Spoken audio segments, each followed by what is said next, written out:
야, 차도희. 10년이나 우리 집에서 무전 취식했으면 나갈 땐 깔끔하게 나가! 재수없게 질질 끌면서 우리 집안에 애군 씌우지 말고. 시어머니는 비웃으며 며느리의 얼굴을 향해 굵은 소금을 뿌렸습니다.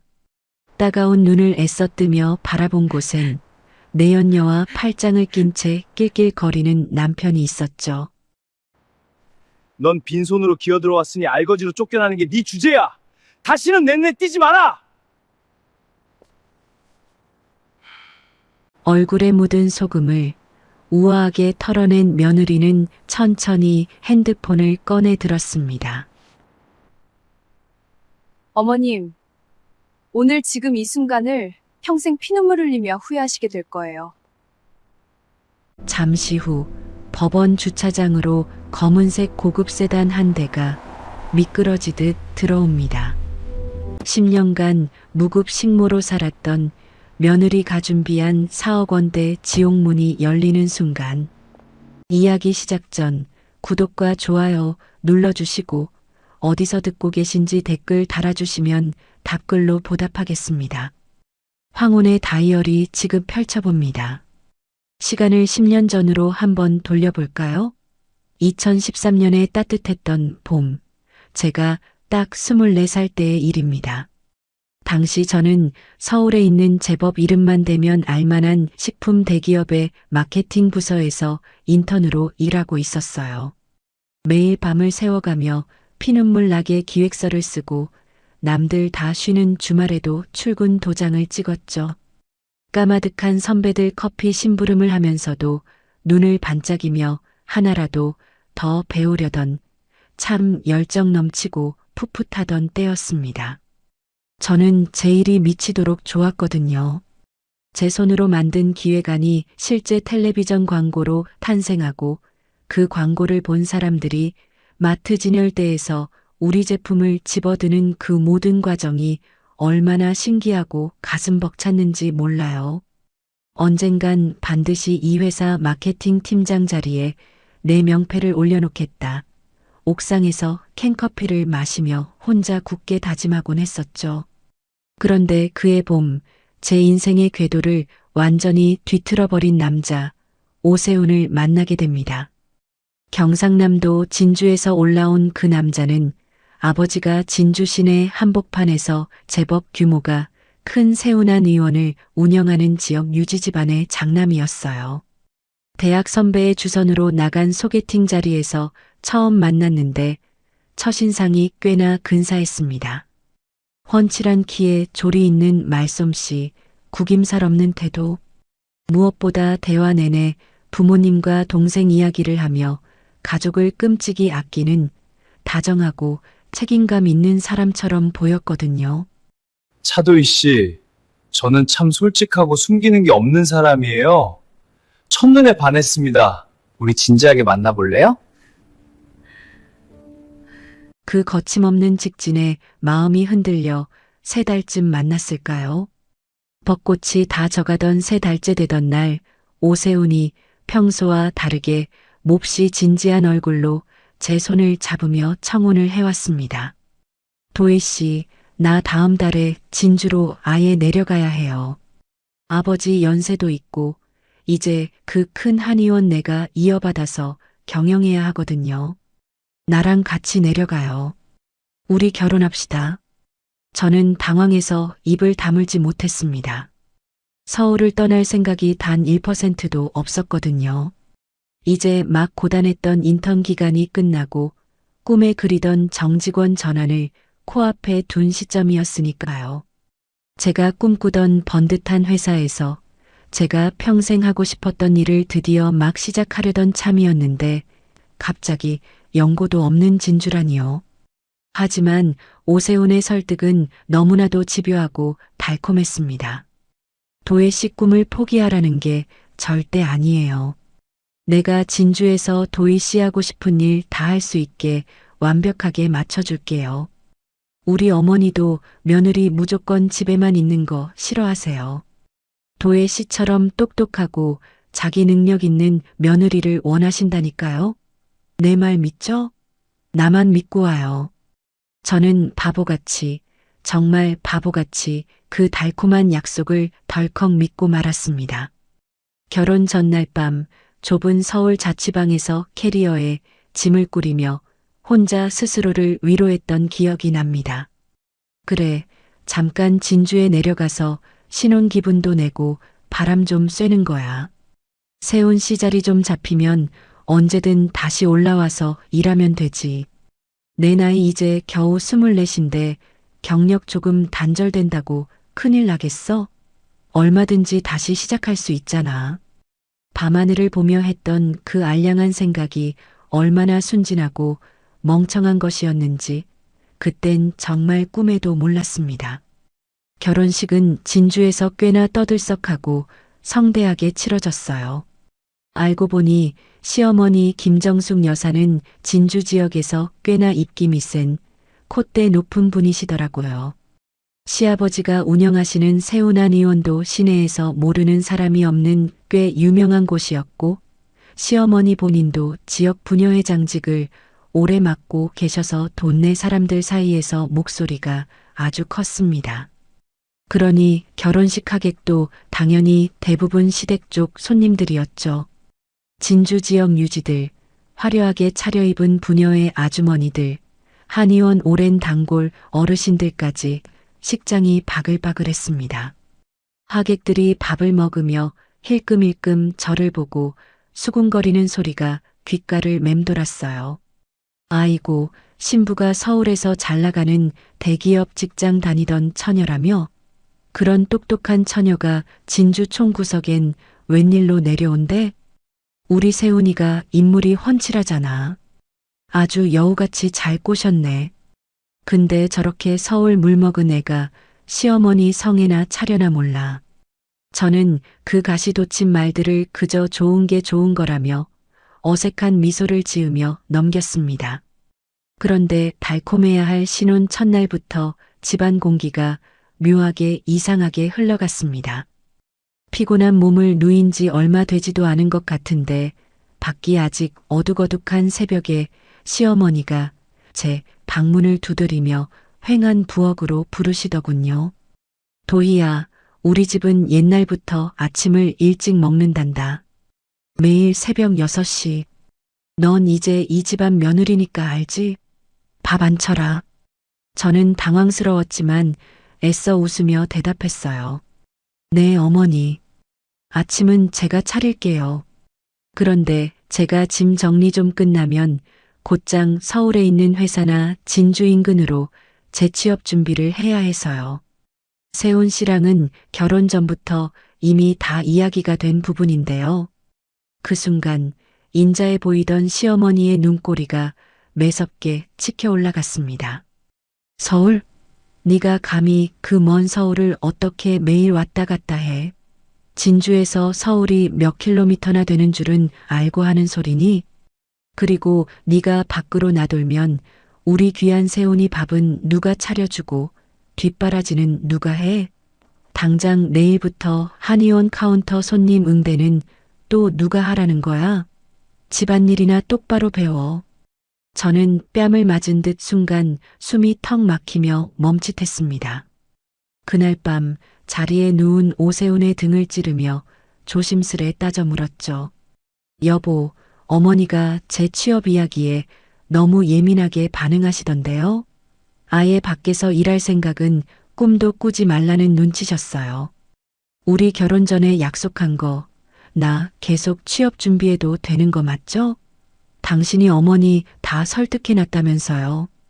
오세훈은 피곤해 죽겠다는 듯 획 돌아 누우며 퉁명스럽게 대답하더군요. 아, 도희야. 일단 좀 기다려봐. 어머니도 며느리라는 낯선 존재에 적응할 시간이 필요하시잖아. 너 우리 집에 들어온 지 이제 고작 하루 됐어. 첫날부터 유난 떨지 말고 하라는 대로 좀 맞춰드려. 도대체 언제까지 얼마나 기다리면 되냐는 제 간절한 물음에 그는 그저 피곤하다, 조급하게 굴지 말라며 짜증을 냈습니다. 그리고 그놈의 좀 있다가는 열흘이 되었고 한 달이 되었고 끝내 1년이 되어버렸습니다. 제 24에 빛나던 꿈은 진주라는 낯선 땅에 그렇게 처참하게 묻혀버렸죠. 결혼 첫 해가 도대체 어떻게 지나갔는지 기억조차 희미합니다.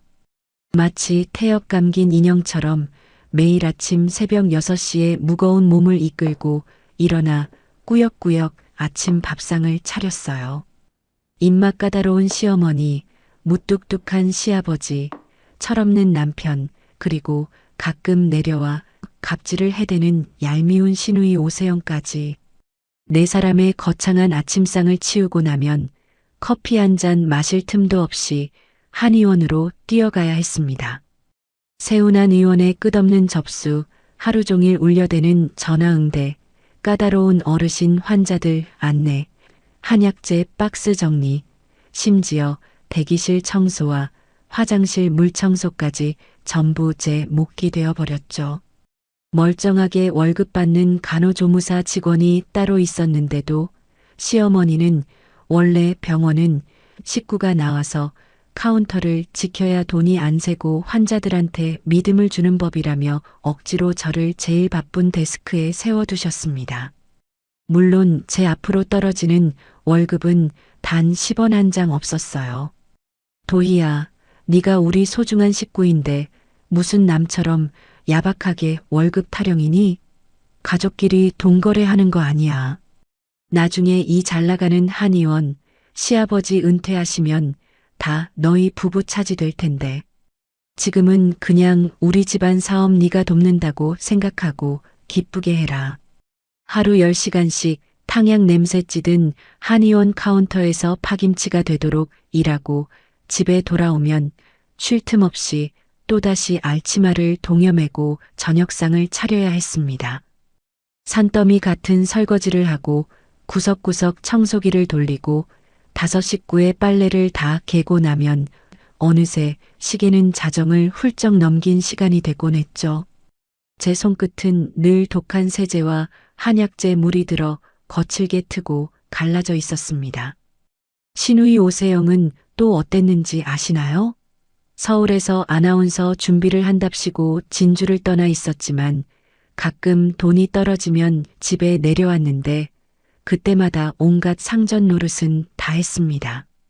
언니, 나 이번에 지역방송국 리포터 1차 오디션 잡혔어. 언니 옛날에 마케팅하면서 글 잘 썼다며? 내 자기소개서랑 기획안 밋밋하니까 좀 기깔나게 다 뜯어 고쳐줘. 내일까지 보내줘야 해. 제가 하루 종일 서서 일하느라 허리가 끊어질 것 같아서 곤란하다고 거절이라도 할라치면 곧장 밖으로 나가 시어머니에게 고자질을 해댔죠. 엄마, 새언니는 맨날 바쁘대. 내가 꼴랑 글 몇 줄 고쳐달라는데 사람 무한하게 저렇게 튕긴다? 가족끼리 너무한 거 아니야? 결국 저는 눈꺼풀이 천근만근 무거운 자정 무렵 꾸벅꾸벅 졸아가며 오세영의 그 엉망진창인 맞춤법의 자기소개서를 밤새워 새로 수정해 주어야만 했습니다. 그럼 절 이 지옥으로 끌고 온 제 남편 오세훈은 무얼 하고 있었을까요? 그는 한의원 진료는 시아버지께 몽땅 떠넘겨두고 본인은 한의원 대회 경영을 한답시고 허구한 날 밖으로 나돌았습니다. 지역 상공회의소 모임, 고등학교 동창회, 스크린 골프 모임. 밤마다 역겨운 술 냄새와 묘하게 낯선 여자 향수 냄새를 풍기며 비틀거리며 들어오기 일쑤였죠. 제가 너무 힘들고 외로워서 참다 못해 눈물을 뚝뚝 흘리며 호소해 봤어요. 여보, 나 요즘 진짜 숨 막히고 너무 힘들어요. 한의원 일에 집안일, 세영이 뒷바라지까지 혼자 다 하는 게 너무 벅차요. 나 진짜 우울증 올 것 같아. 하지만 그는 귀찮은 파리를 쫓듯 짜증을 냈습니다. 아, 도희야. 집안일 힘든 건 어머니한테 잘 말씀드려봐. 나는 바깥에서 유력한 사람들이랑 인맥 쌓고 관계 관리하는 게 내 주 업무야. 진주 같은 좁은 바닥에서 그게 병원 매출에 얼마나 중요한 일인지 네가 알아? 넌 왜 그렇게 매사에 내 생각만 하냐? 지푸라기라도 잡는 심정으로 시어머니께 하소연을 해봐야 돌아오는 건 차가운 비수 같은 핀잔뿐이었죠. 예, 원래 시어머니 모시고 한 집에 사는 며느리들은 다 그렇게 뼈 빠지게 사는 거다. 나도 옛날에 시집와서 그렇게 살았어. 밥 세끼 다 먹여주고 재워주는데 뭐가 불만이니? 네가 서울에서 곱게 커서 너무 나약하고 이기적인 거야. 입국 닫고 일이나 해. 저는 결국 완전히 입을 다물어 버렸습니다. 진주 땅엔 제 마음을 터놓고 커피 한 잔 마실 친구 하나 없었어요. 서울 친구들은 대리, 과장 달며 각자 멋진 커리어를 쌓아가고 있었고 전화를 해봤자 너 벤츠 타는 원장 사모님 됐잖아. 배부른 소리 하네라는 위로 아닌 위로가 전부였습니다. 경북 안동에 계신 친정 부모님께는 혹여나 제 목소리가 떨릴까봐 눈물이 날까봐 차마 힘들다는 말 한마디 꺼내지 못했습니다. 그렇게 온전히 제 자신을 잃어버린 지옥 같은 1년이 흘렀습니다. 그리고 결혼 2년째로 접어들던 해 쓸쓸한 가을, 저는 캄캄한 방 안에서 거칠어진 손을 꽉 쥐며 조용히 하지만 독하게 결심했어요. 이대로 내 인생을 끝낼 수는 없어. 내 피 같은 청춘을 이기적인 이 인간들 밑에서 썩히며 식모살이로 끝내지 않을 거야. 내가 뭔가를 해야 해. 내 손으로 쥐어야 해. 2015년 유난히 서늘한 바람이 불던 가을밤이었어요. 어느덧 그 숨막히는 집구석에서 버틴 지 2년째 되던 해였죠. 저는 그때 아무도 모르게 아주 조용하고 은밀하게 무언가를 시작했습니다. 옆자리에서는 얄미운 남편 오세훈이 세상 모르고 코를 골며 자고 있고 건너방에서는 시어머니의 기침 소리가 들려오는 고요한 새벽.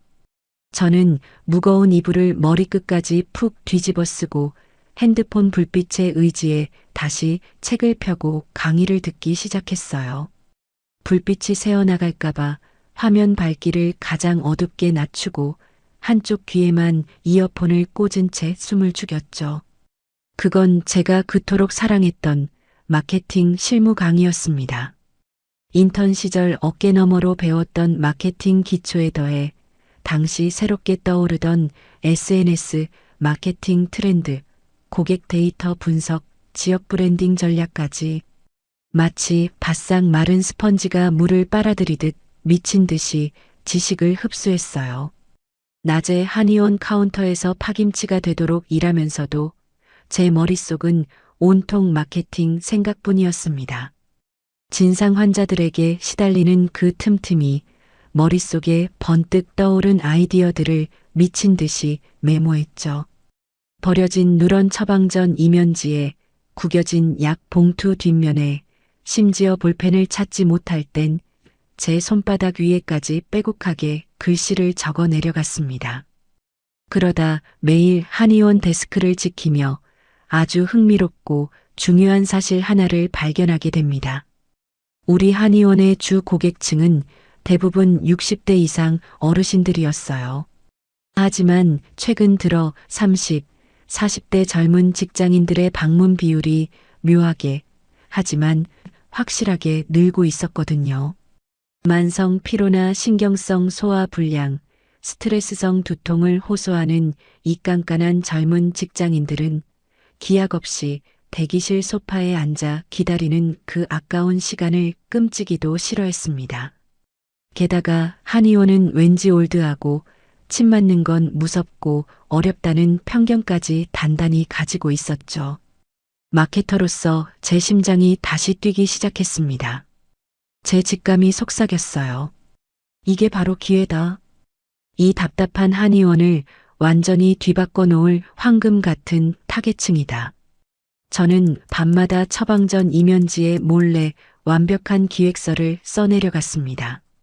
세운한 의원 젊은 층 고객 유치 및 매출 증대 방안, 직장인 타깃 맞춤형 SNS 채널 개설, 원장 오세훈의 신뢰도 상승을 위한 전문 건강 칼럼 콘텐츠 기획, 네이버, 온라인 원스톱 예약 시스템 도입, 점심시간 쪼개 쓰는 직장인 대기 단축 프로그램 운영.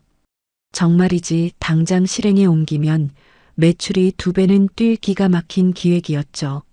하지만 이 피 같은 기획서를 저를 쥐어짜는 시어머니나 무능한 남편 오세훈의 입에 떠먹여줄 생각은 추호도 없었습니다.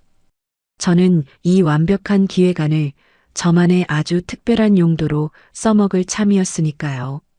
결혼 3년째 되던 해의 쌀쌀한 초봄, 저는 옥상으로 올라가 깊게 심호흡을 하고 서울에서 마케팅 컨설팅 회사를 크게 운영하는 대학 선배에게 전화를 걸었습니다.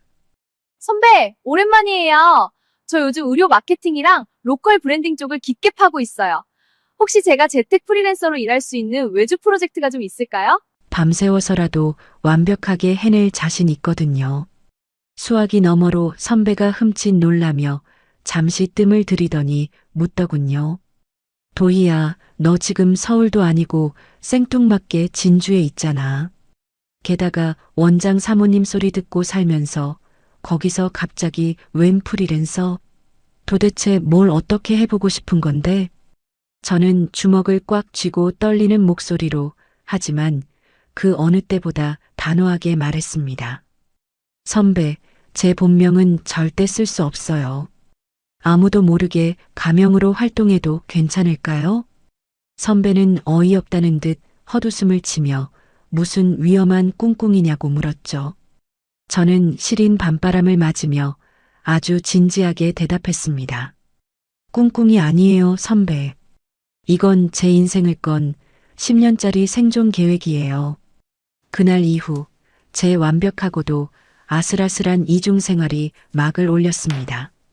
낮에는 여전히 숨막히는 세훈한 의원의 무급 노예이자 며느리, 차도이였어요. 새벽 6시에 일어나 5 식구밥을 차리고 하루 종일 한의원에서 허리가 부서져라 서서 일하고 집에 돌아와 굳은 살 박힌 손으로 걸레질을 하는 그 불쌍하고 지친 여자 말이에요. 하지만 온 집안이 코를 골며 잠든 밤 12시가 넘어가면 저는 완전히 다른 사람으로 변신했습니다. 서울에 잘 나가는 컨설팅 회사 소속 프리랜서 마케터. 필명은 제 이름 도희의 영어 스펠링을 교묘하게 비틀어 만든 세련된 이름이었죠.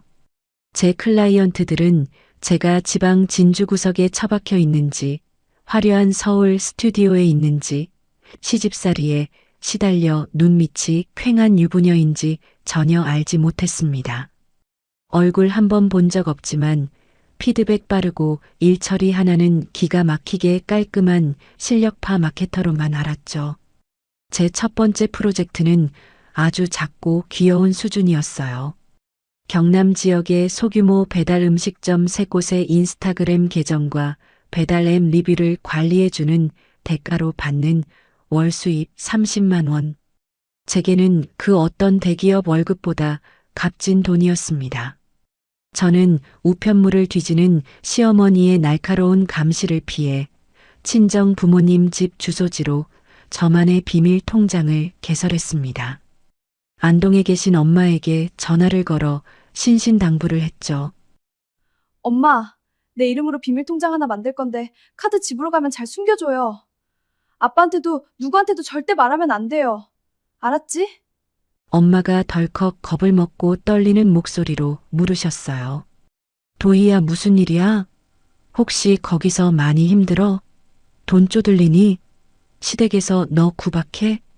당장이라도 엄마 품에 안겨 엉엉 울고 싶었지만 저는 애써 밝고 씩씩한 목소리로 대답했습니다. 아니에요, 엄마. 그냥 세훈 씨 몰래 내 비상금 용돈 꼽을 치는 거라니까요. 걱정 마세요, 진짜. 물론 그게 완전한 거짓말은 아니었죠. 제겐 정말 저만의 온전한 돈이 미치도록 필요했거든요. 그저 가방이나 화장품을 살 푼돈이 아니라 언젠가 이 지옥을 부수고 제 2발로 당당히 서기 위해 필요한 아주 크고 단단한 돈이요. 결혼 4년 차 밤을 새우며 코피를 쏟은 결과 제 프리랜서 수입은 월 150만 원으로 껑충 뛰었습니다. 그리고 5년 차가 되었을 땐 월 300만 원을 가볍게 넘겼죠. 제가 런칭부터 기획까지 도맡았던 지역 카페 브랜딩 프로젝트 하나가 이른바 SNS에서 대박이 나면서 어깨에 제 이름이 조금씩 입소문을 타기 시작했거든요. 경남 일대의 알짜 중소기업 대표들이 앞다투어 저를 찾기 시작했습니다. 물론 아무도 제 진짜 얼굴을 본 적 없었고 제가 진주 시내 세운안 의원에서 한약재 박스를 나르는 그 후줄근한 며느리일 거라고는 상상조차 하지 못했습니다. 비밀 통장에 제법 두둑한 돈이 모이자 저는 멈추지 않고 부동산으로 눈을 돌렸어요. 마케팅을 위해 상권 분석을 매일 같이 하다 보니 어느새 돈이 도는 좋은 입지의 부동산 흐름이 훤히 보이기 시작했거든요. 게다가 클라이언트 중에는 부동산 디벨로퍼나 건물주들이 꽤 있어서 일하는 틈틈이 그들 너머로 고급 알짜 정보도 쏠쏠히 얻어들을 수 있었고요. 결혼 6년째 되던 해 저는 과감하게 승부수를 던졌습니다. 진주시 외곽에 막 개발이 시작되려던 작은 상가 한 칸을 제 명의로 매입했어요. 그동안 모은 돈에 영끌 대출까지 꼈지만 두렵지 않았죠. 시어머니도 남편도 제가 등기부등본에 제 이름을 올렸다는 사실을 꿈에도 몰랐습니다. 그리고 제 마케터로서의 안목은 정확히 적중했어요. 제가 산 그 작은 상가는 지하철역 확정 소식과 함께 정확히 2년 뒤 값이 2배로 뛰어올랐습니다. 제 통장의 숫자가 달라질수록 한의원 데스크에서 저를 쳐다보는 시어머니의 멸시 어린 시선 따위는 깃털처럼 가볍게 느껴지기 시작했죠. 어느덧 지긋지긋한 결혼 생활 7년 차. 세상이 발칵 뒤집힌 2020년의 잔인한 봄이 찾아왔습니다. 네, 코로나19가 터진 거죠. 거리는 텅 비었고 세상의 모든 것이 멈춰버렸습니다. 세운안 의원 역시 예외는 아니었어요.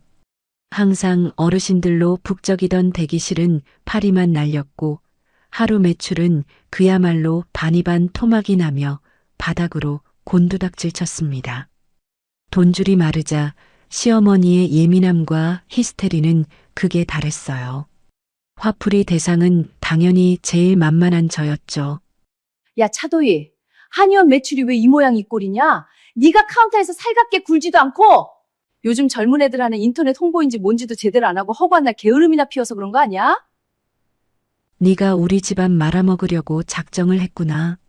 저는 속으로 코웃음을 쳤습니다.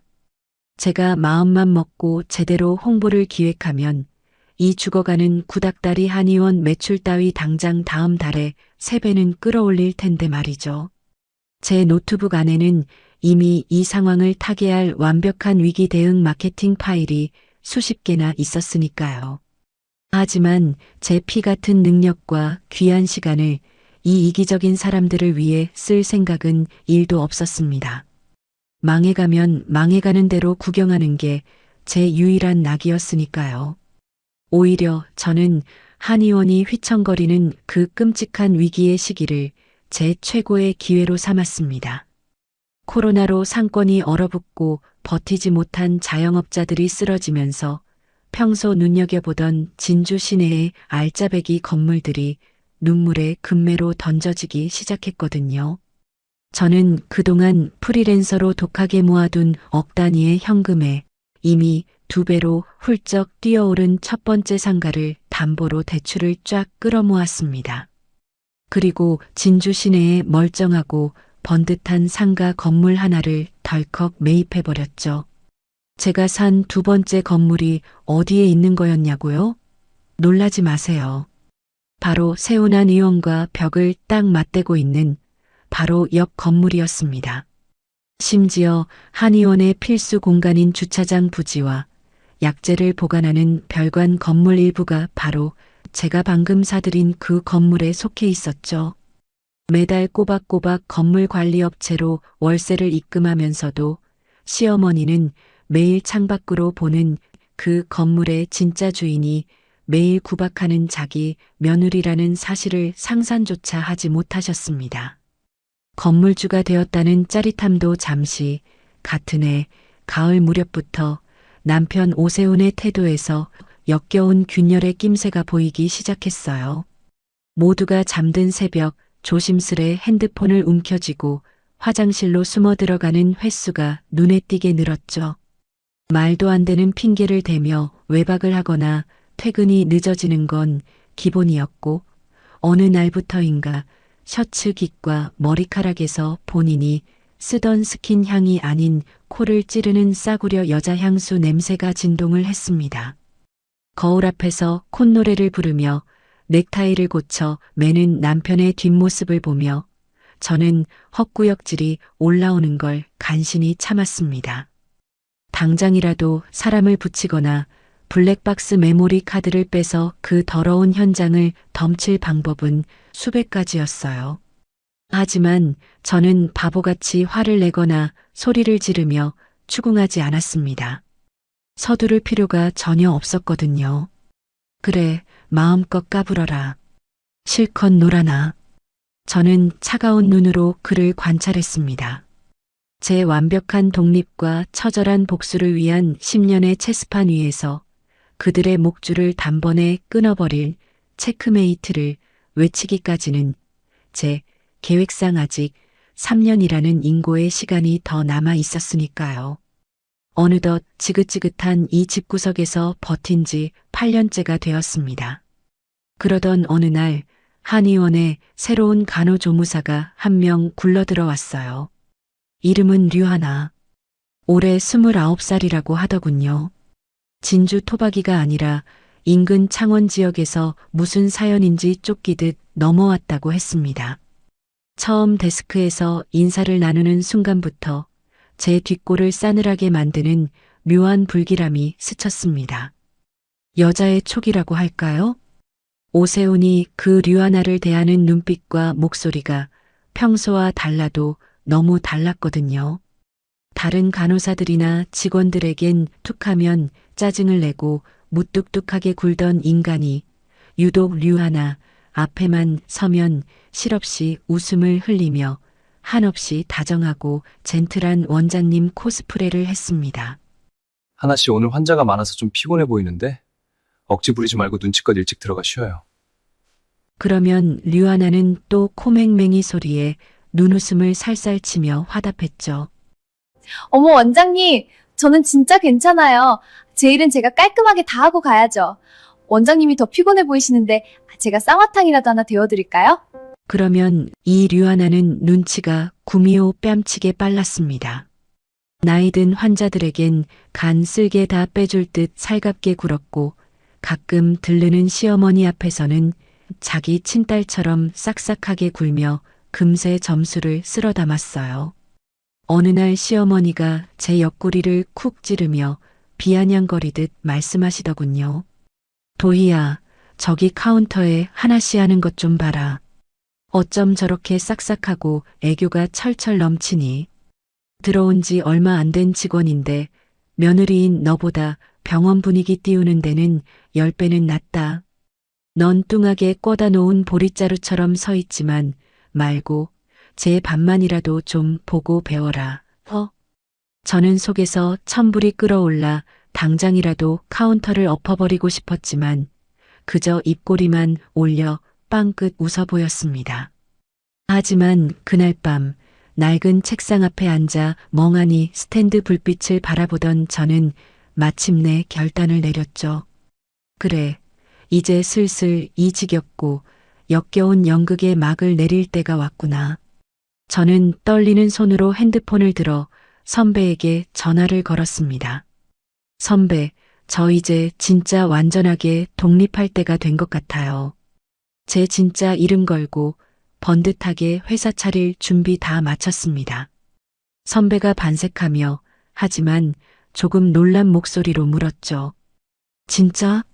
이제 도희라는 가명 버리고 세상 밖으로 아예 나와도 되는 거야? 시댁 눈치는 어떻게 하고? 네. 이제 더 이상 숨어 살지 않을 거예요. 전부 다 드러낼 겁니다. 저는 다음 날로 당장 진주 시내에 조용하고 깔끔한 오피스텔의 작은 사무실을 하나 임대했습니다.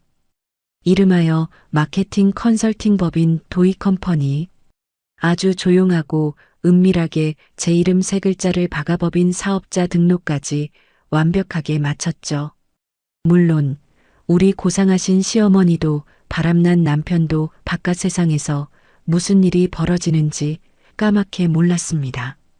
저는 여전히 아침 6시에 일어나 묵묵히 밥상을 차리고 한의원에 나가 환자들의 신발을 정리하고 저녁엔 엎드려 걸레질을 하는 그 순종적이고 바보 같은 며느리의 탈을 쓴 채 서늘하게 칼을 갈고 있었습니다.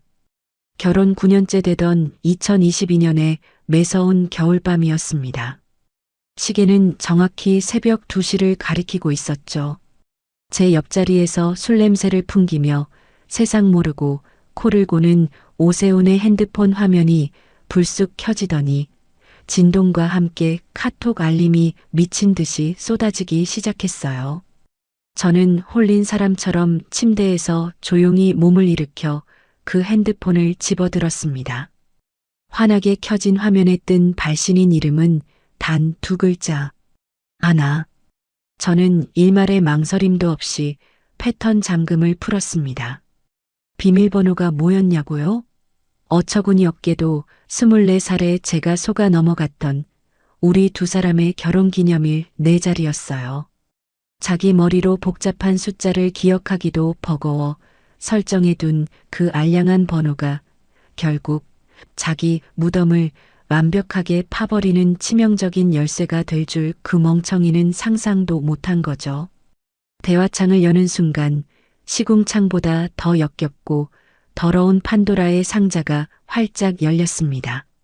수백 개, 아니 스크롤을 올려도 끝이 없는 수천 개에 달하는 낯뜨거운 메시지들. 주말마다 셈이나 핑계를 대고 진주근교의 경치 좋은 풀빌라와 카페를 들락거리며 남긴 더러운 행적들. 볼을 맞대고 껴안고 입을 맞추며 찍은 구역질 나는 사진들까지. 그리고 제 2 눈을 의심하게 만드는 대화가 이어졌습니다. 오빠, 사모님은 도대체 언제 정리할 거야? 나 이제 뒤에서 숨어 기다리는 거 진절머리나. 나 오빠 애라도 가지면 어쩌려고 그래. 아휴, 조금만 참아, 자기야. 다 타이밍이 있다니까? 지금 아버지 한의원 명예 나한테 완전히 넘어오는 문제도 있고 조금만 더 분위기 보다가 바로 쳐낼 거야. 내 사랑은 너 하나뿐인 거 알지? 류하나 진짜지? 그 여자 나가면 우리 진짜 떳떳하게 식 올리고 결혼하는 거 맞지? 근데 혹시 그 여자 눈치채서 위자료 달라고 병원 돈 다 뺏어가는 거 아니야? 푸아, 웃겨. 그 멍청한 여자가 무슨 수로 돈을 챙겨? 24세 우리 집에 시집 올 때 땡전 한 푼 없이 빈손으로 기어들어 왔는데 나갈 때도 당연히 알거지로 쫓겨나는 거지. 걱정 붙들어 매.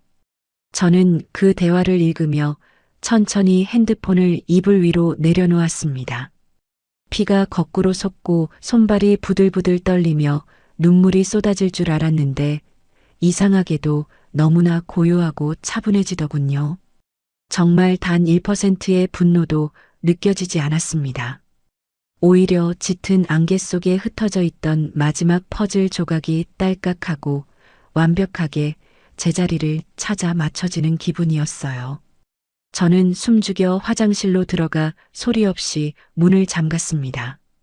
차가운 변기 뚜껑 위에 앉아 그들의 모든 대화 캡처본과 사진, 동영상, 통화 기록을 모조리 제 개인 이메일과 암호화된 클라우드로 전송했습니다. 단 하나의 증거도 빠짐없이 아주 기계적으로 완벽하게 백업을 마쳤죠. 제 손끝은 조금도 떨리지 않았고 머릿속은 한겨울 얼음물에 세수한 것처럼 맑고 투명하게 깨어 있었습니다. 아침이 밝았습니다. 저는 평소처럼 구수한 된장찌개를 끓이고 정갈하게 아침상을 차려냈어요. 오세훈이 부스스한 머리를 극적이며 식탁에 앉아 막 국물을 한 숟갈 뜨려는 찰나 제가 국자를 내려놓으며 아주 담담하게 입을 열었습니다. 여보, 나 이혼하고 싶어. 오세훈의 숟가락질이 허공에서 탁 멈췄습니다. 그의 두 눈이 튀어나올 듯 커졌죠. 뭐? 이혼? 응, 이혼. 나 이 숨막히는 집구석에서 당신이랑 어머님 비위 맞추며 더는 못 버티겠어. 그냥 다 지치고 힘드니까 조용히 헤어지자, 우리. 오세훈은 멍하니 저를 쳐다보며 상황 파악을 하려 애쓰더니 이내 안도감인지 조소인지 모를 비열한 미소를 입가에 띠며 말하더군요. 참. 너 방금 이혼이라고 진짜 내 입으로 말했다? 무르기 없기다.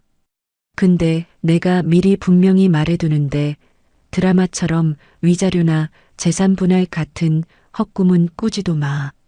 너 우리 집에 시집 올 때 땡전 한 푼 없이 맨몸으로 왔으니까 나갈 때도 입고 온 옷만 입고 빈손으로 찌그러져서 나가는 게 맞아.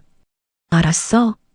저는 속으로 미친 듯이 쾌재를 부르며 겉으로는 몹시 처연하고 불쌍한 척 대답했습니다. 알았어. 당신 돈, 아버님 병원 돈 단 한 푼도 안 바랄 테니까 그냥 당장 오늘 서류에 도장부터 찍어줘.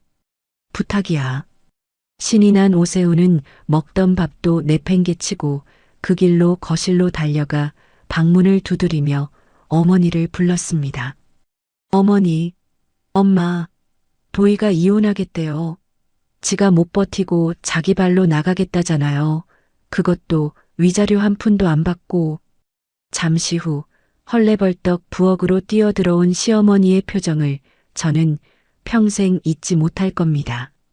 터져나오는 콧노래와 웃음을 애써 감추려 입술을 꽉 깨물고 있었지만 눈가와 광대는 이미 축제 분위기였죠. 어휴, 그래. 도희야, 네가 드디어 분수 파악을 하고 현명한 결정을 했구나.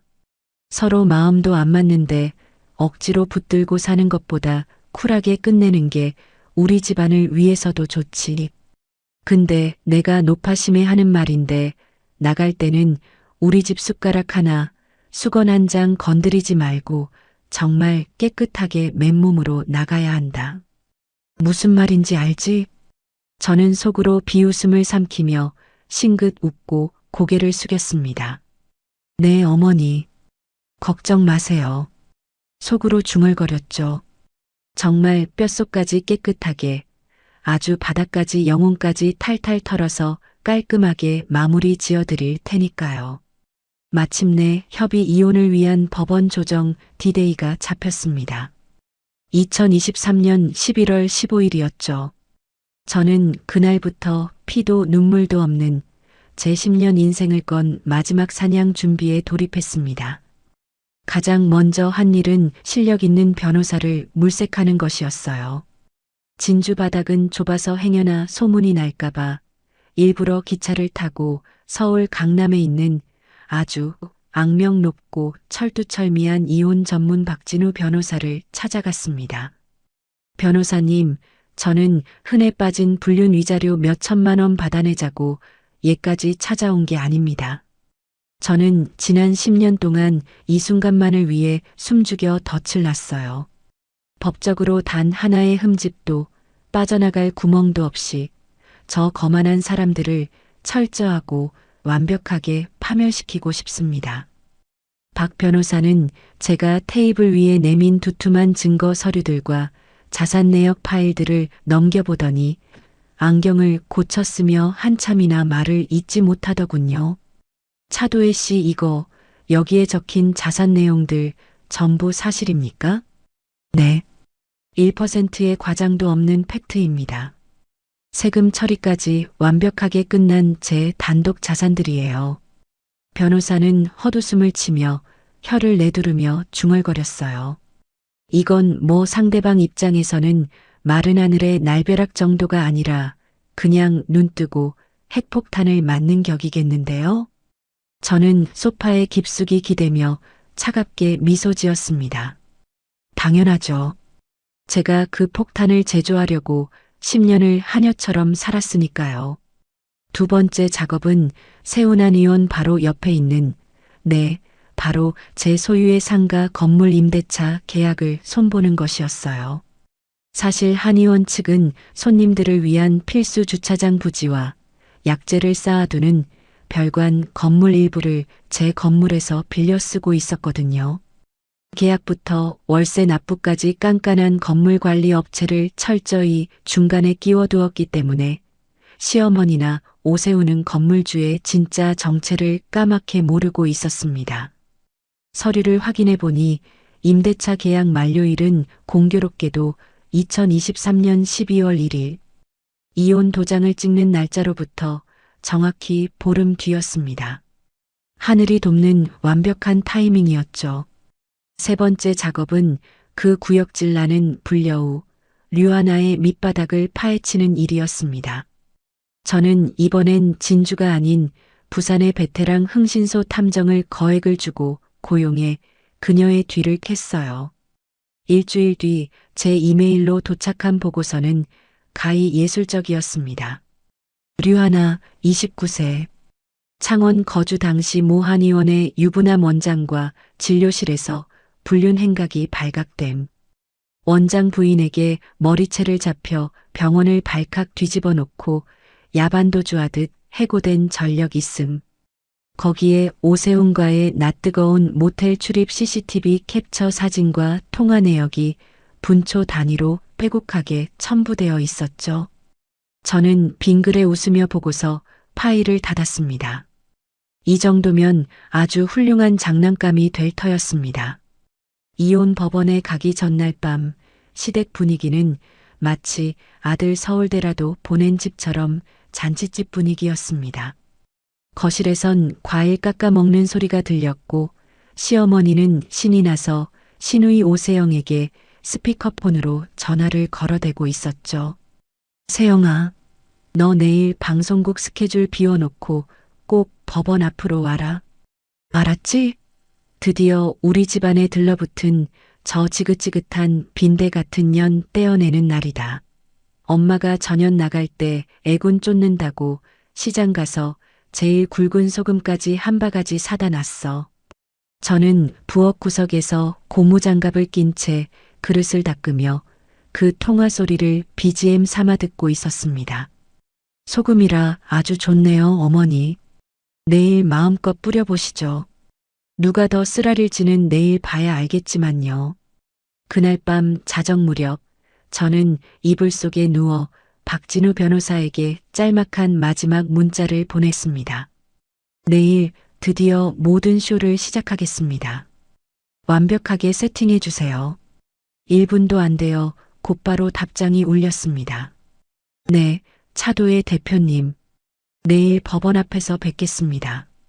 10년의 맺힌 한을 제가 가장 깔끔하고 우아하게 풀어드리죠. 저는 핸드폰을 내려놓고 컴컴한 천장을 가만히 응시했습니다. 지난 10년의 세월이 주마등처럼, 아니 영화 필름처럼 스쳐 지나갔어요.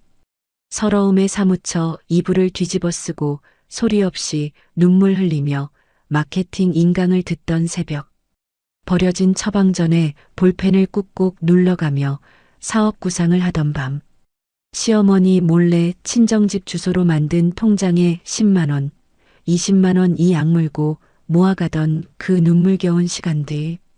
도망치고 싶을 때마다 입술을 깨물며 버텼던 그 모든 고통의 조각들이 내일 단 하루의 복수를 위해 완벽하게 맞춰지는 기분이었죠. 잠이 쉽게 오지 않았습니다. 하지만 떨리거나 두렵지는 않았어요. 오히려 사법고시 범위를 달달 외우고 수석을 확신하며 고사장으로 향하는 수험생처럼 묘하게 흥분되고 차분해졌습니다. 두 눈을 감으며 스스로에게 속삭였죠. 차도에 내일이면 돼. 내일이면 다 끝난다. 2023년 11월 15일 드디어 결전의 아침이 밝았습니다. 저는 언제나처럼 조금의 흐트러짐도 없이 기계적으로 새벽 6시에 일어나 가스불을 켜고 아침상을 차렸습니다. 시어머니, 시아버지, 그리고 곧 남남이 될 오세훈. 그 세 사람을 위한 제 인생 마지막 노예 밥상이었죠. 오세훈은 밥을 훌훌 떠먹으며 거드름을 피웠습니다. 야, 오늘 오후 2시 진주지원법원인 거 알지? 괜히 마음 약해져서 딴소리하거나 늦지 마라. 네, 알았어. 옆에서 갈치를 발라먹던 시어머니가 숟가락을 탁 내려놓으며 한마디 덧붙이시더군요. 도희야, 오늘 집 나설 때 딱 네가 입고 온 옷까지만 캐리어에 챙겨서 나가라. 이 집 물건엔 바늘 하나라도 손끝 하나 대지 말고. 알겠니? 네, 어머니. 명심할게요. 저는 군말 없이 설거지를 끝내고 제 방으로 들어갔습니다. 침대 밑에서 작은 기내용 캐리어를 하나 꺼내 짐을 쌌어요. 화려한 옷도 필요 없이 단출한 셔츠 몇 벌, 세면도구, 그리고 지난 10년 제 피땀이 서린 사업 관련 서류와 복수국의 대본이 담긴 파일 철 하나. 정말 그게 전부였습니다. 나머지는 이미 미련 없이 다 쓰레기 봉투에 쳐넣어 정리를 끝낸 상태였으니까요. 오전 11시 저는 캐리어를 질끄러미 끌고 현관문을 열었습니다. 어머님, 저 먼저 가보겠습니다. 거실 푹신한 소파에 누워 콧노래를 부르며 TV를 보던 시어머니가 코웃음을 치며 소리쳤어요. 가보긴 어딜 가봐. 오늘 법원 문 나서면 우리 인연은 끝이야. 다시는 이 동네에 얼쩡거리거나 찾아올 생각도 마. 네, 그럴 일 없을 겁니다. 철컥 현관문이 닫히는 소리와 함께 제 10년에 비참했던 시집살이가 완벽하게 끝이 났습니다. 저는 진주법원 앞 조용한 룸이 있는 카페로 향했어요.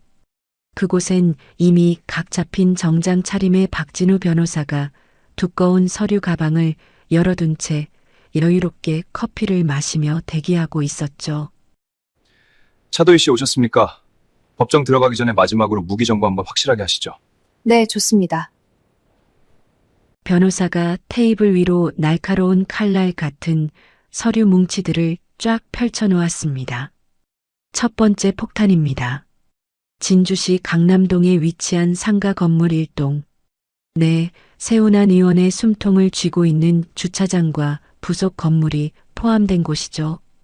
등기부등 본상 소유주 명확하게 차도희. 임대차 계약 만료일은 12월 1일.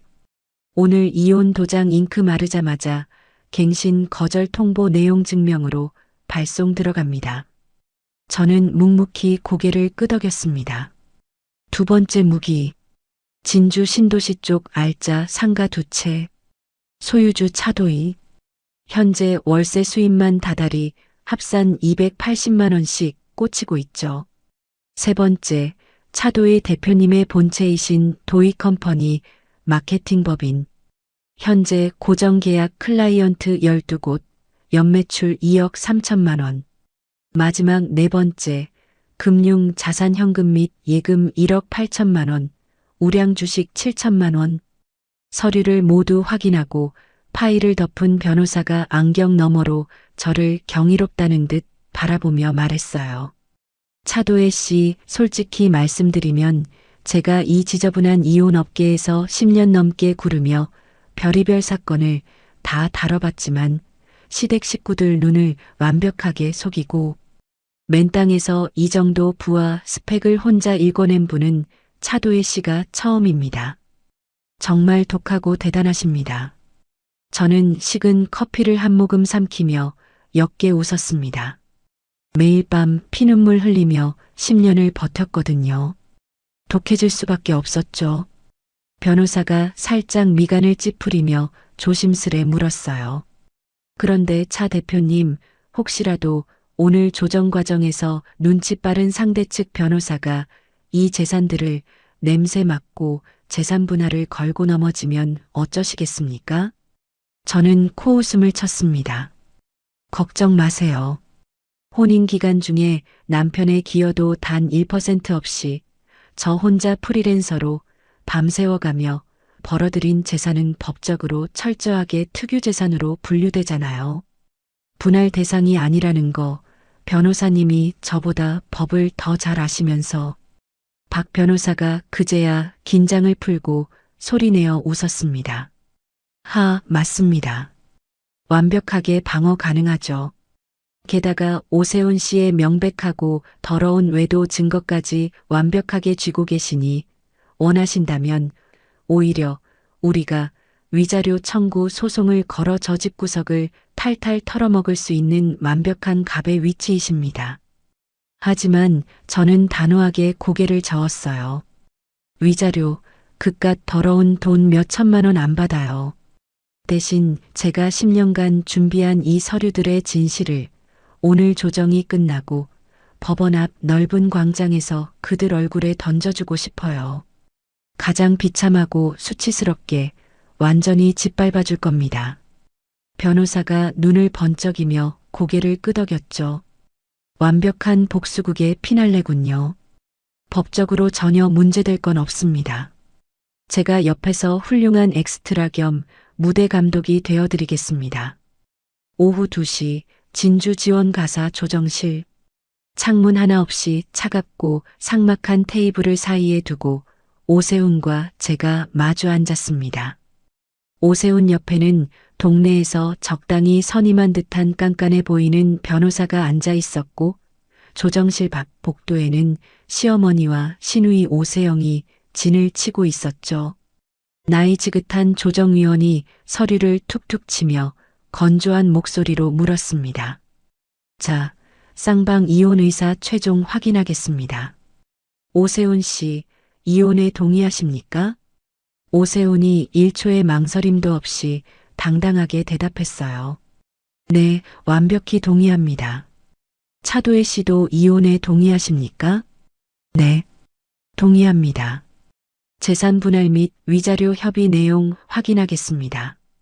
오세훈 측 대리인이 제출한 서류대로 쌍방 재산 분할 없음, 위자료 청구 없음으로 합의하신 게 맞습니까? 오세훈이 저를 힐끗 보며 제발 딴소리하지 말라는 듯 비웃음을 흘렸고 저는 그 시선을 똑바로 맞받아치며 대답했습니다. 네, 동의합니다. 이대로 끝내주세요. 조정위원이 서류에 도장을 꾹 내리찍었습니다.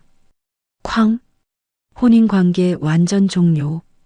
제 24부터 34까지의 10년의 지옥 같았던 결혼 생활이 그 둔탁한 소리 한 번에 법적으로 막을 내렸습니다. 무거운 철문을 열고 복도로 나오자마자 기다렸다는 듯 시어머니가 환호성을 질렀어요. 아이고 내 새끼, 우리 아들 고생했다. 드디어 저 질긴 년 떼어냈네. 오늘 저녁엔 소고기 파티하자. 어디서 숨어 있었는지 류하나도 커다란 장미꽃 축하 꽃다발을 들고 뛰어와 오세훈의 팔짱을 꽉 꼈습니다. 자기야, 오빠 너무 축하해. 드디어 끝났네. 이제 우리 세상이야. 오후 옆에서 껌을 씹던 시누이 오세영도 저를 위아래로 훑어보며 깐족거렸죠. 새언니, 아니 이제 아줌마지? 아줌마, 이제 캐리어 하나 끌고 어디가? 갈 데나 있어? 찜질방이나 고시원이라도 알아봐야 하는 거 아냐? 불쌍해서 어째? 저는 그 벌레만도 못한 인간들의 조롱을 완벽하게 무시한 채 꼿꼿하게 허리를 펴고 앞만 보며 뚜벅뚜벅 법원 밖으로 걸어 나갔습니다. 11월의 차가운 가을 햇살이 너무나 눈부시게 쏟아지고 있었어요. 저는 법원 앞 넓은 계단 아래서 그들이 시시덕거리며 내려오기를 조용히 기다렸습니다. 이윽고 오세훈 일당이 시끌벅적하게 계단을 다 내려왔을 때 시어머니가 번쩍이는 명품 핸드백에서 비닐봉지 하나를 주섬주섬 꺼내더군요. 야, 차도희. 네가 우리 집에서 10년이나 무전 취식하며 호강하고 살았으면 나갈 때는 뒤끝 없이 깔끔하게 나가야지. 재수없게 질질 짜고 매달릴 생각 말고 우리 집안에 애군 씌우지 마라. 시어머니의 손이 허공을 거칠게 가르더니 한 움큼의 굵은 소금 무더기가 제 얼굴과 뺨을 향해 확 날아왔습니다. 촥! 소금 알갱이가 눈가에 맞아 꽤나 따가웠지만 저는 눈썹 하나 까딱하지 않았어요. 가방에서 부드러운 손수건을 꺼내 얼굴과 코트에 묻은 더러운 소금을 아주 우아하고 천천히 털어냈죠. 오세훈이 주머니에 손을 찔러 넣고 짝다리를 짚으며 비열하게 낄낄거렸습니다. 야, 구질구질하게 쳐다보지 말고 빨리 꺼져. 넌 24에 빈손으로 기어들어왔으니 34의 알거지로 쫓겨나는 게 네 분수고 주제야. 다시는 내 눈앞에 나타나지 마라. 옆에 찰싹 붙어있던 류하나가 코를 찡긋거리며 킬킬대고 제 사진을 찍어댔고 오세영도 인스타그램에 올리겠다며 핸드폰을 들어 올렸습니다. 저는 그 기고만장하고 멍청한 4명의 얼굴을 천천히 아주 깊게 훑어보았습니다. 그리고 아주 낮고 서늘한 목소리로 또박또박 말했죠. 어머님, 그리고 오세훈 씨, 오늘 이후로 다들 피눈물 흘리며 땅을 치고 후회하시게 될 겁니다. 미리 우왕청심환이라도 드시고 마음의 준비 단단히 하세요. 시어머니가 어이없다는 듯 콧방귀를 크게 뀌었어요. 뭐, 지갑에 10,000원짜리 한 장 없는 빈털터리가 뭘 어쩐다고 끝까지 협박질이야? 미쳤니? 저는 조용히 코트 주머니에서 핸드폰을 꺼내 통화 버튼을 눌렀습니다. 박 변호사님, 지금입니다. 나오세요. 제 말이 끝나기가 무섭게 법원 VIP 주차장 쪽에서 고급 세단 한 대가 미끄러지듯 멈춰 서더니 박진우 변호사가 뚜벅뚜벅 걸어왔습니다.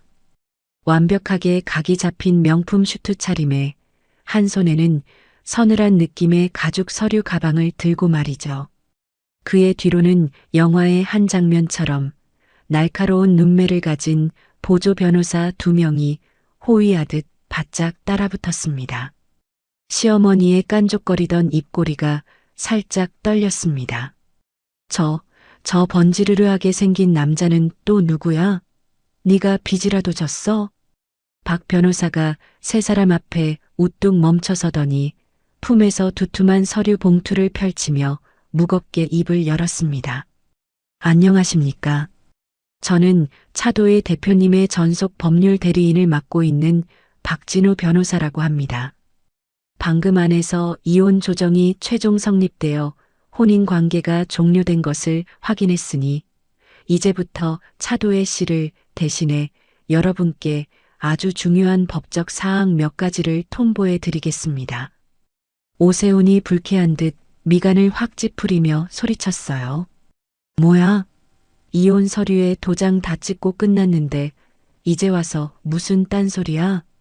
혹시라도 돈 뜯어내려고 수작 부리는 거면 당장 꺼지쇼. 박 변호사는 아랑곳하지 않고 첫 번째 서류를 꺼내 오세훈의 가슴팍에 툭 안겨주었습니다. 첫 번째 사항입니다. 진주시 강남동 상가 건물 1동. 네, 현재 귀하의 세훈안 의원이 필수 주차장 부지와 부속 건물 일부를 임차에 쓰고 있는 바로 그 건물의 임대차 계약 만료 및 갱신 거절 통보서입니다. 변호사가 굳어버린 오세훈을 향해 친절하게 설명을 이었습니다. 서류를 보시면 임대차 계약 만료일이 12월 1일. 오늘로부터 정확히 16일 후더군요. 건물주 측에서 계약 갱신 의사가 전혀 없음을 밝힙니다. 해당 날짜 자정까지 완벽하게 원상 복구하신 후 명도하고 방 빼십시오. 오세훈이 내용 증명 서류를 받아들고 멍하니 눈만 껌뻑거렸습니다. 아니, 건물주가 갑자기 왜 방을 빼라는 거야? 우리가 그동안 관리업체에 월세 꼬박꼬박 밀리지 않고 잘 냈잖아. 게다가 이게 우리 이혼이랑 무슨 상관인데 대기 나서서 이래라 저래라야? 박 변호사가 차가운 조소를 지으며 대답했습니다. 상관이 아주 깊죠. 최근에 건물주가 바뀌었거든요. 이 건물의 현재 실소유주가 바로 당신 앞에 서 있는 차도의 대표님이시니까요. 그 순간 시어머니의 입에서 헉하는 바람 빠지는 비명이 새어나왔습니다. 뭐, 지금 뭐라고 짓거리는 거야? 우리 한의원 주차장 건물이 전용 거라고. 변호사는 친절하게 건물의 등기부등본 원본을 쫙 펼쳐 눈앞에 보여주었습니다. 소유주란에 너무나도 선명하고 굵게 박혀있는 이름, 차도희. 이게 무슨 말도 안 되는 소리야. 도희 네가 그 비싼 시내 건물을 어떻게 사? 네가 무슨 돈이 있어서. 저는 시어머니의 공포로 일그러진 얼굴을 똑바로 쳐다보며 아주 여유롭게 또박또박 대답했어요. 3년 전에 제 돈 주고 대출 껴서 샀어요. 어머니. 매일 한의원 출근하시면서 그 건물 보셨을 텐데 참 감쪽같이 속으셨네요. 시어머니가 다리에 힘이 풀려 비틀거리자 오세영이 황급히 부축했습니다. 하지만 변호사의 무자비한 폭격은 멈추지 않았죠. 두 번째 서류입니다. 오세훈 씨가 병원 공동 원장 자격으로 펑펑 쓰고 다닌 명예 법인카드 사용 내역서입니다. 오세훈의 안색이 순식간에 시체처럼 하얗게 질렸습니다. 지난 2년간 오세훈 씨가 고급 룸살롱, 호텔 숙박, 골프장 등 업무와 전혀 무관하게 사적으로 유용한 금액 합산 총액이 무려 1,400만 원입니다. 이 명백한 횡령 내역을 방금 전 한의원 실질적 경영자이신 시아버님 오 원장님께 팩스로 모두 전송했습니다. 오 원장님께서 내역을 확인하시고 대노하셨습니다. 현재 오 원장님께서는 내일부로 당장 오세훈 씨를 한의원 경영에서 영구 배제하고 돈줄을 끊는 방안을 검토 중이십니다. 오세훈이 사시나무 떨듯 떨리는 손을 허공에 내저었어요. 잠깐만. 아버지가 왜 우리 편을 안 들고 저 여자 편을 들어. 변호사가 동정하듯 말을 이었습니다. 오 원장님께서는 바보가 아니십니다. 며느리 차도혜 씨가 한의원을 위해 10년 동안 월급 한 푼 안 받고 카운터에서 피땀 흘려 일해온 걸 익히 알고 계셨거든요. 반면 하나뿐인 아들이라는 작자가 그동안 뒤에서 어떻게 횡령하고 바람 피우고 행동해 왔는지도 이번에 완벽하게 파악하셨고요. 오 원장님께서는 오늘 이후 한의원 운영에 관한 모든 재정 결정을 직접 하시겠다고 선언하셨습니다. 축하합니다. 오세훈 씨. 이제 백수 되셨네요. 옆에서 사태 파악을 못한 신우이 오세영이 빽소리를 질렀어요. 그게 우리 오빠 문제지. 아빠 병원인데 이혼한 저 여자랑 무슨 상관이냐고. 박 변호사의 매서운 시선이 이번엔 오세영을 향했습니다. 오세영 씨, 당신에게도 전달할 사항이 있습니다. 현재 진주 지역 방송국에서 리포터로 활동 중이시죠? 오세영이 흠칫 놀라며 뒷걸음질을 쳤습니다. 그건 왜요?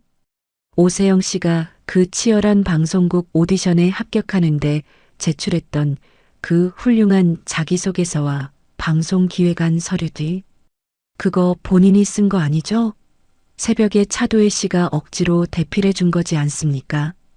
저작권법상 실제 작성자인 차도혜 씨에게 모든 권리가 있습니다. 차도혜 씨가 이 명백한 업무방해와 대필 사실을 방송국 감사실 측에 알릴 경우 오세영 씨의 그 알량한 방송 경력은 오늘로 끝나는 겁니다. 오세영의 입이 턱 막히며 얼굴이 잿빛으로 변했습니다. 마지막으로 변호사는 옆에서 파랗게 질려 벌벌 떨고 있는 류하나를 향해 결정타를 날렸습니다. 류하나 씨, 이전 직장인 창원 덕케어 한의원에서 퇴직, 아니 야반도주하신 경위 관련 서류입니다. 류하나가 비명을 삼키며 얼굴을 감싸쥐었습니다. 그 한의원 유부남 원장님과의 낯뜨거운 관계로 인한 내부 징계 기록 서류, 그리고 오세훈 씨와 류하나 씨의 주말 모텔 만남을 분초 단위로 기록한 탐정 사무소 보고서입니다. 이 안에는 아주 적나라한 사진과 통화 기록이 포함되어 있죠. 비록 오늘 이혼은 성립됐지만 차도희 씨가 류하나 씨를 상대로 상간녀 위자료 청구 소송을 진행할 경우 이 자료들이 법정에 낱낱이 공개될 겁니다. 오세훈이 미친 사람처럼 눈을 뒤집고 류하나의 어깨를 잡아채며 소리쳤죠. 야, 류하나. 너 이전 직장에서 유부남 원장이랑 놀아나다 잘린 거였어. 나한테는 억울하게 당했다고 했잖아. 류하나가 고개를 푹 숙인 채 눈물만 뚝뚝 흘렸습니다. 완벽한 자중질환이었죠. 변호사는 그 아수라장 속에서 서류들을 착착 정리하며 마지막으로 사형 선고를 내리듯 쐐기를 박았습니다. 참고로 다시 한번 분명히 말씀드립니다.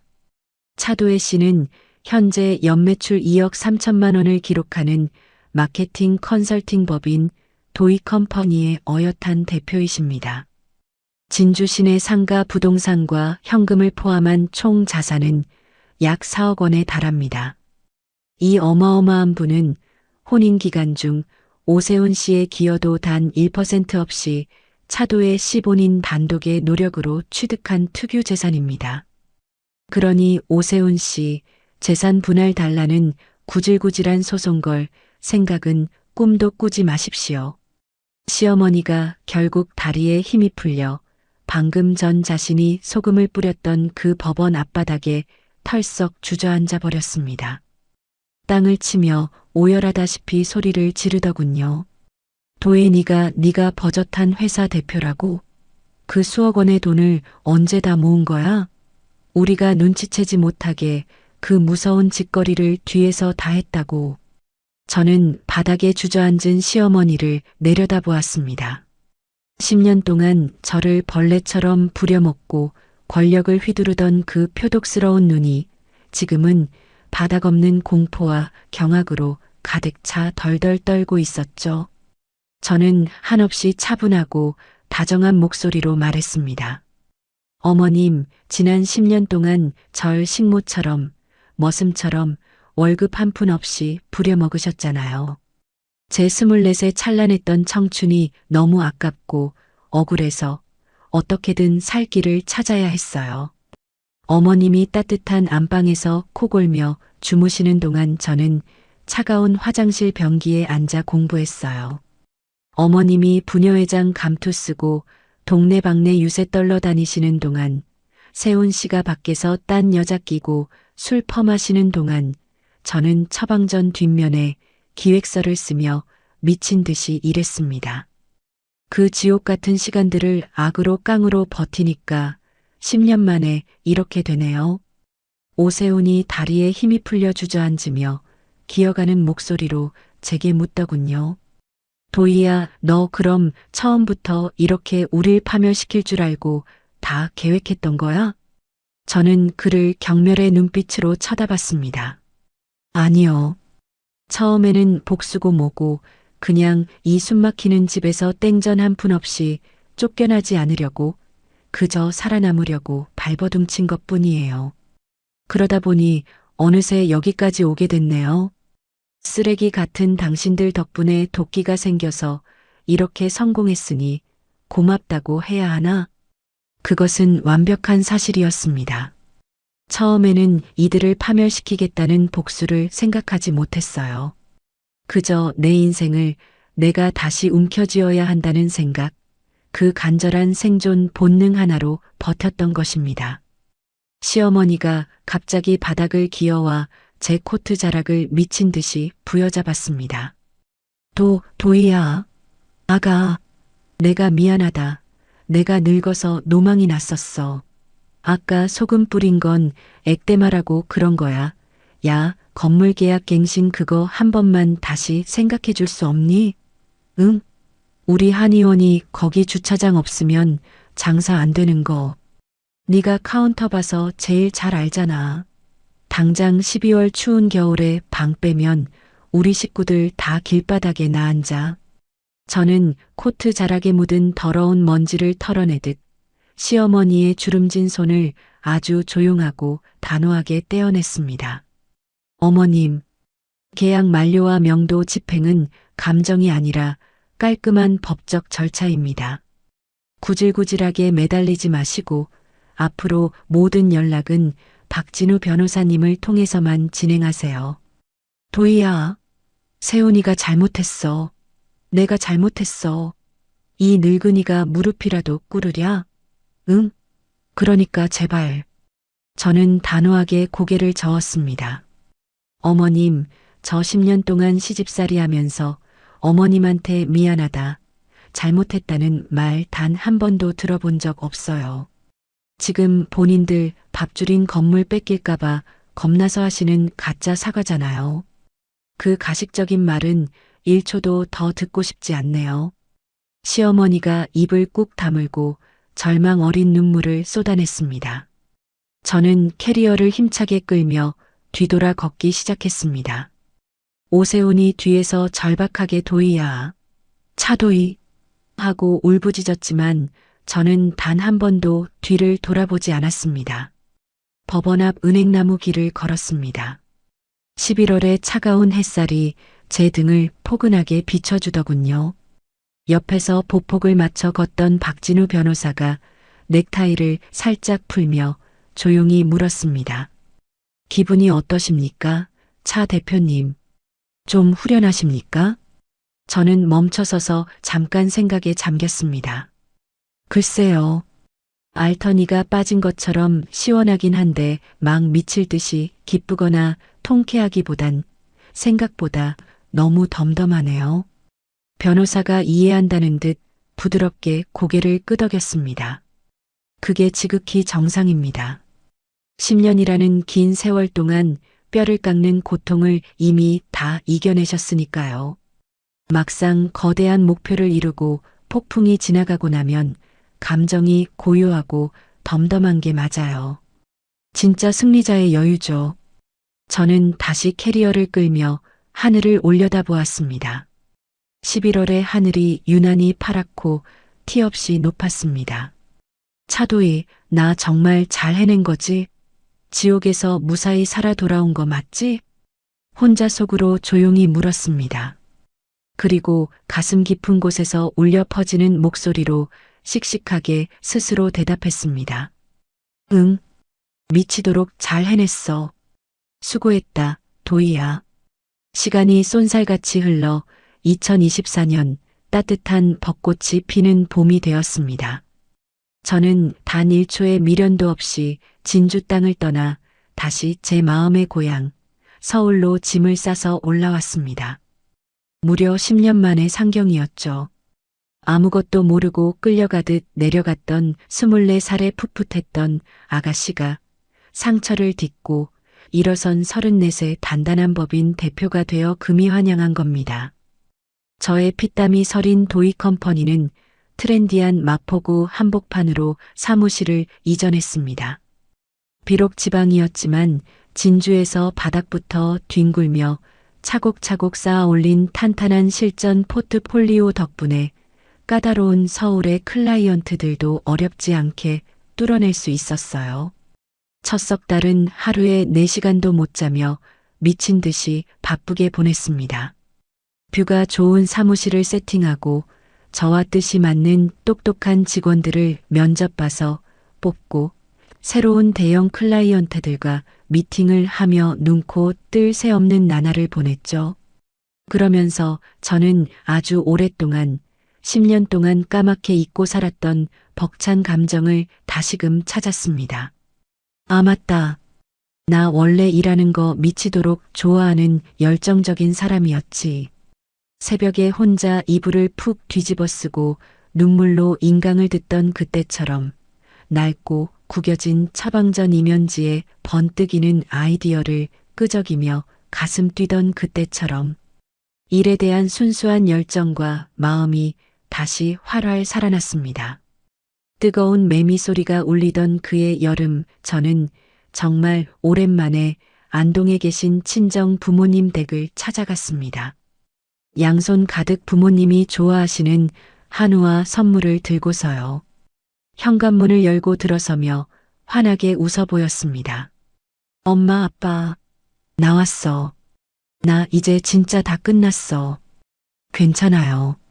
제 얼굴을 그동안 고생으로 조금은 수척해진 제보를 한참이나 어루만지던 엄마가 기어이 참았던 눈물을 왈칵 쏟아내셨습니다. 도희야, 내 새끼 그 징글징글한 진주시댁에서 혼자 얼마나 힘들었어.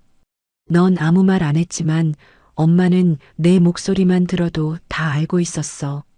네가 짐 될까봐 혼자 속으로만 알았지.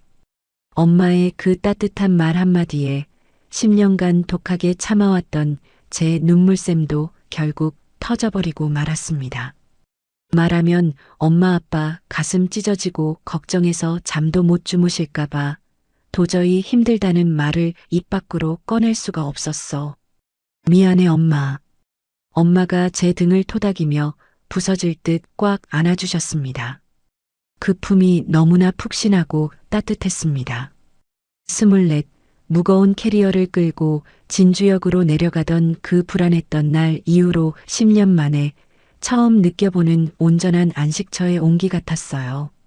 그 후로 저는 무슨 일이 있어도 한 달에 한 번씩은 꼭 안동에 내려가 부모님과 맛있는 밥을 먹고 수다를 떱니다.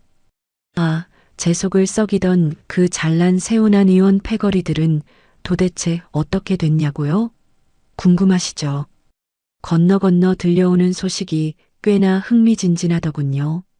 12월 1일 차로 제가 얄짤없이 명도를 집행해버리는 바람에 한 의원은 필수적인 주차장과 약재 보관 부속 건물을 하루아침에 비워줘야만 했습니다. 편의시설이 박살나니 현재의 시내 노른자위 위치에서 계속 운영하기가 불가능해졌고 결국 울며 겨자 먹기로 임대료가 싼 진주 외곽의 변두리로 쫓겨나듯 의전했다고 해요. 시내 한복판이라는 지리적 이점과 접근성을 잃어버리자 콧대 높던 그 병원의 환자 수는 반 토막, 아니 3분의 1 토막이 났다는 통쾌한 이야기를 들었습니다. 찌질했던 제 전남편 오세훈은 어떻게 살고 있냐고요? 아버지 오 원장님이 벼락같이 화를 내며 약속대로 한의원 경영에서 오세훈을 완벽하게 배제해버렸습니다. 수천만 원의 법인카드 사적 유용과 병원 간호사와의 더러운 외도 사실이 동네방네 밝혀지면서 깐깐한 아버지의 신뢰를 완전히 잃고 버림받은 거죠. 졸지에 백수신세가 된 오세훈은 현재 친구들에게 돈을 꿔가며 허황된 다른 사업 아이템을 기웃거리고 있다는 찌질한 소식을 들었습니다. 영원한 사랑을 속삭이던 류하나와는 한의원 사건이 진주 바닥에 쫙 퍼지면서 서로 탓을 하며 싸우다 진작에 원수처럼 갈라섰다고 하고요. 저를 쥐잡듯 잡던 시어머니 김정숙 여사는요. 가장 아끼던 부녀회장 자리는 체면치레로 어떻게든 유지하고 있다고는 들었습니다. 하지만 한의원 매출이 곤두박질 치면서 돈줄이 마르자 예전처럼 동네 사람들에게 소고기를 사 먹이며 유대 떨고 다니던 그 오만한 여인은 온데간데 없이 사라져버렸다고 하더군요. 저는 미용실 원장님을 통해 우연히 그 이야기들을 전해 들으며 그냥 피식하고 한번 웃어넘기고 아무 말도 하지 않았습니다. 10년을 벼른 복수라 그들이 망가지는 꼴을 보면 미친 듯이 통쾌하고 샴페인이라도 터뜨릴 줄 알았어요. 그런데 막상 전해 들으니 그냥 너무나 덤덤하고 아무 감흥도 없었습니다. 그 쓰레기 같은 인간들이 길바닥에 나앉든 뭘 하며 찌질하게 살아가든 제 인생엔 더 이상 티끌만큼도 중요하지 않은 타인이 되어버렸거든요. 눈부시게 빛나는 제 현재의 삶이 100배, 1000배는 더 소중하고 바빴으니까요. 에필로그 2024년 11월의 어느 맑고 눈부신 오후였습니다. 탁상 달력을 보니 법원에서 소금을 맞으며 이혼 도장을 찍은 지 딱 1년이 되는 날이더군요. 저는 서울 마포구 사무실의 커다란 제자리 의자에 깊숙이 기대어 창밖을 가만히 바라보고 있었습니다. 햇살을 바다보석처럼 반짝이는 한강이 한눈에 시원하게 내려다 보이는 사무실. 제가 24살 옥상에서 캔커피를 마시며 그토록 절절하게 꿈꾸었던 바로 그런 멋진 사무실이었죠. 그때 책상 위 핸드폰이 경쾌하게 울렸습니다. 제가 졸업한 대학교의 직속 후배이자 요즘 마케팅 실무를 배우고 싶다며 제게 멘토링을 부탁해 온 22살짜리 귀여운 후배 녀석이었습니다. 선배님, 저 오늘 꼭 가고 싶었던 회사 최종 면접에서 떨어졌어요. 멘탈이 너무 나가고 힘들어요. 저는 녀석의 징징거리는 울음소리에 잠시 생각에 잠겼다가 다정한 답장을 보냈습니다. 나 지금 시간 되는데 잠깐 볼까? 홍대 쪽으로 넘어와. 선배가 커피 한 잔 사줄게. 1시간 후 하플 카페에서 만난 후배 녀석은 눈이 빨갛게 퉁퉁 부어 있었습니다. 선배, 저 진짜 이번 생은 망한 것 같아요. 아무것도 안 되는 바보 같아요. 원서 넣는 면접마다 다 떨어지고 제구린 스펙으로는 평생 제가 원하는 번듯한 회사는 문턱도 못 밟을 것 같아요. 저는 향긋한 커피를 한 모금 마시며 빵긋 웃으며 물었습니다. 너 지금 나이가 몇 살이지? 저요? 22살이요. 완전 늙었죠. 저는 어이가 없다는 듯 소리내어 크게 웃고 말았습니다. 야, 나는 너보다 2살이나 더 많은 24세. 그깟 사랑이 뭔지 내가 꿈꾸던 일 다 포기하고 아무 연고도 없는 진주구석으로 쫓겨가듯 내려갔어. 거기서 무려 10년을 시어머니 식모 노릇하며 살았어. 그 지옥 같은 시간 동안 내 인생은 끝났다고. 난 평생 아무것도 못할 줄 알았거든. 근데 버티기만 한 게 아니야. 남들 다 잘 때 새벽마다 변기에 앉아서 핸드폰 불빛으로 공부하고 버려진 낡은 영수증 종이에 기획서 끄적거리고 매일매일 그렇게 살다 보니까 어느새 정신 차려보니 지금 여기 한강뷰 내 사무실에 대표로 앉아 있더라고. 후배가 훌쩍이다 말고 토끼처럼 눈을 동그랗게 떴습니다. 헐, 진짜요? 선배 완전 고생 안 하고 엘리트 코스만 밟은 줄 알았는데. 응, 진짜야.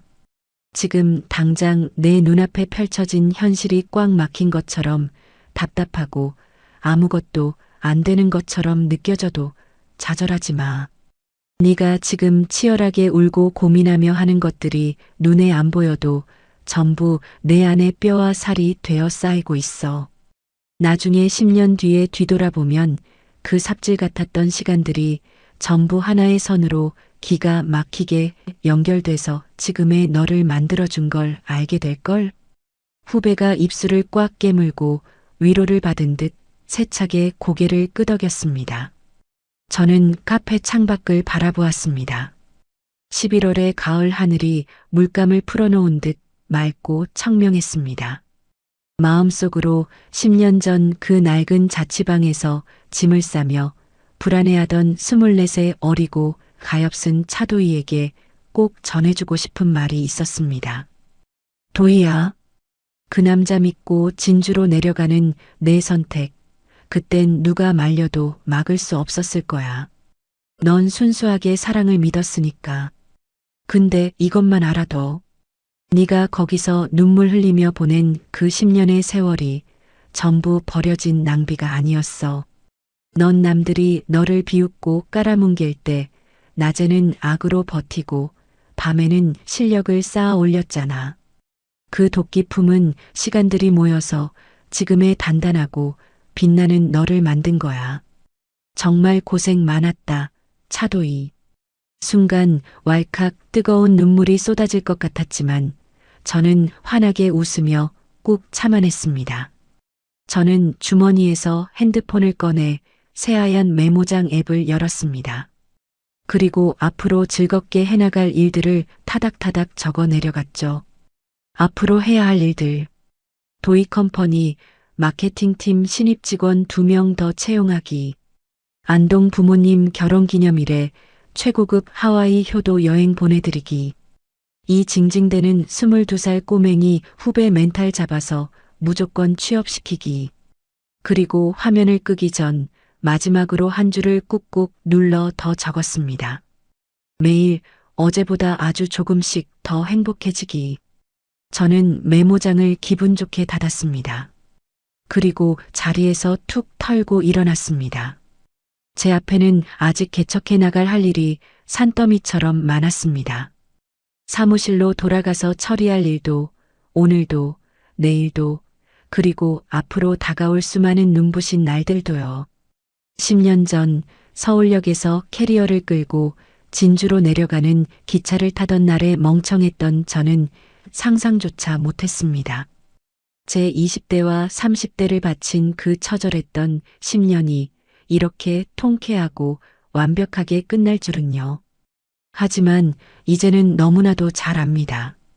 세상에 의미 없이 그냥 흩어져 사라지는 시간은 단 1초도 없다는 것을. 지옥 같은 밑바닥에서 버티면서 흙먼지를 뒤집어 쓰고 쌓아 올린 것들은 결국 반드시 언젠가 내 손에 쥐어지는 가장 단단한 무기가 된다는 것을. 그리고 인생의 가장 낮고 어두운 곳에서 묵묵히 땀 흘리며 시작한 사람이야말로 그 누구보다 무너지지 않고 가장 단단하고 높게 올라올 수 있다는 사실을 말이죠. 저는 카페 문을 활짝 열고 거리로 나섰습니다. 11월의 눈부신 햇살이 제 뺨을 기분 좋게 비쳤습니다. 아, 참 따뜻하고 좋은 날이네요. 오늘 준비한 사연은 여기까지입니다. 24, 꽃다운 나이에 시작된 10년의 지독한 시집살이. 그 캄캄하고 숨막히는 지옥 속에서 주인공이 끝내 무너지지 않고 버틸 수 있었던 건 단순히 그들을 향한 복수심 때문만은 아니었을 겁니다. 바로 자기 자신의 인생을 끝까지 포기하지 않으려는 눈물겨운 생존 본능이었겠죠. 흔히들 최고의 복수는 상대방의 철저한 파멸이라고 말하지만 진짜 완벽하고 통쾌한 복수는 그들 없이도 내가 내 삶에서 눈부시게 행복해지는 것이라는 걸 주인공 도혜 씨가 아주 훌륭하게 증명해 주었습니다. 혹시 사연을 듣고 계신 여러분 중에서도 지금 당장 끝이 보이지 않는 어두운 터널을 홀로 걷고 계신 분이 있나요? 그렇다면 지금 묵묵히 견뎌내며 흘리는 그 눈물과 땀방울이 결코 헛되이 사라지지 않고 훗날 나를 지켜줄 가장 단단한 무기가 될 거라고 도희 씨의 이야기를 빌려 꼭 위로의 말씀을 전하고 싶습니다. 당당하게 자신의 이름과 인생을 되찾은 주인공의 찬란한 앞날을 진심으로 응원하겠습니다. 이야기를 끝까지 들어주신 분이 계시다면 잘 들었다고 댓글 하나만 남겨주세요. 감사합니다.